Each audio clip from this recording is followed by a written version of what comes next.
Buqog'i olingan, qalqonsimon bezi to'liq olingan ayollarimiz bor oramizda. Hozirgi kunda qabulimda 3-4 ta nazoratdagi ayollarimiz bor.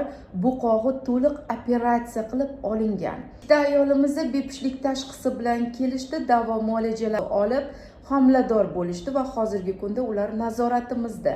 Qalqonsimon bez bilamiz muhim organ, yurak ritmi, tana harorati, moddalar almashinuvini nazorat qiladi. Buqog'idan ayrilgandan keyin panikaga tushadi. Endi homilador bo'lamanmi, sog'lom farzand tug'a olmaymanmi, homiladorligim qanday kechadi, tushkunlik holatida kelishadi. Buqoq olingandan keyin qalqonsimon bez funksiyasini bajaruvchi sintetik tabletkalari bor.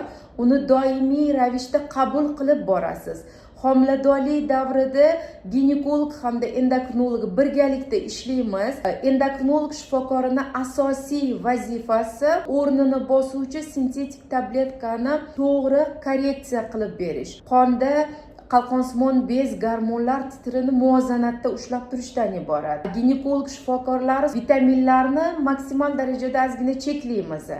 Ayniqsa magniy preparatini cheklaymiz. Kalsiyga ehtiyoji yuqori bo'ladi. Kalsiy bilan organizm ta'minlanadi. 3-6 oyda bir onkogen xavf tufayli qalqonsimon bezi olingani uchun ko'krak bezi, tuxumdon, bachadon onkomarkyorlarini tekshirib turamiz. Agar sizda ham tushkunlik holati, homilador bo'la olmayotgan bo'lsangiz yoki sog'lom homilaga tayyorgarlik ko'rmoqchi bo'lsangiz, marhamat qabulimizga yoziling. Ko'proq ma'lumot olish uchun sahifamizga obuna bo'ling.